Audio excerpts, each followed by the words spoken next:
Hello everyone, in this video tutorial I will use the paints here. Try to make the changes. Let's create another design.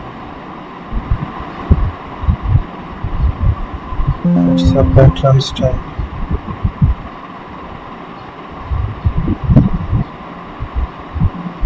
So we will use another designs to explore there. It's the other one.